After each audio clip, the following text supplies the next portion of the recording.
No candidate has won the presidency without winning two of these three states: Ohio, Pennsylvania, Florida.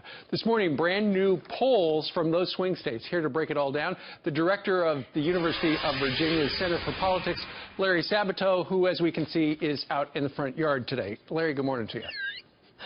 Good morning, Stephen. I am not in the front yard, and there is not a blue bubble floating behind me. It's just some of that TV magic. All right, let's talk polls.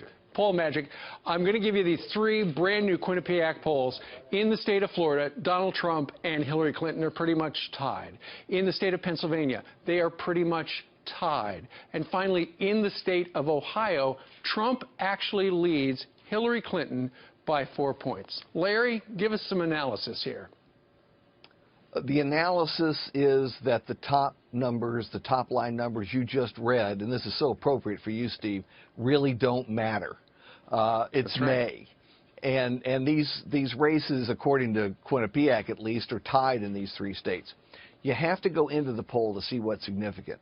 The number one thing that I think is significant from these polls is that average Republicans, rank and file Republicans, have more or less coalesced around Donald Trump.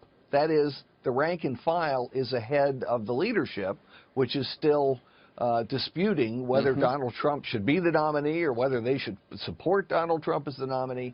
And that obviously is important. You need a unified party, at least at the base, in order to win an election. Sure. So, Larry, while the rank and file seems to be coalescing around Donald Trump, a couple of days ago you got Paul Ryan saying, you know, I don't know if I'm going to endorse him yet. My question to you is, what needs to happen when they come out of this meeting that they're going to have on Thursday, when Donald Trump and Paul Ryan step to the microphone? What are they going to say? Well, if they're smart, and particularly Paul Ryan, I think, given his future, it probably will be sweetness and light. Whatever they really believe about one another and whatever they really think, you know, this will be a shock to you in particular, Steve, but politicians hide their real feelings. And they often project a phony front, but it works. Right. And so that's what they should do, because this is kind of a silly dispute that doesn't get the Republicans anything.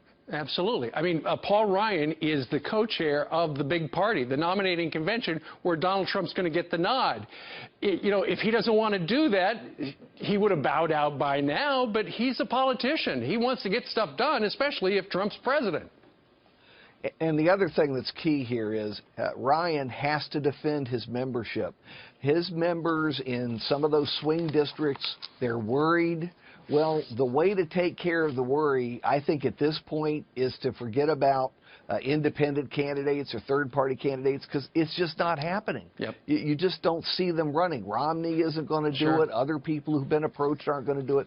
So they're going to have to stand together. United we stand, divided we fall. That applies to both parties, and particularly to the Republicans this year. I think you're probably about right. Larry Sabato joined us from the University of Virginia. Stop it. Larry, thank you very much. Have a great week. Thank you, Steve.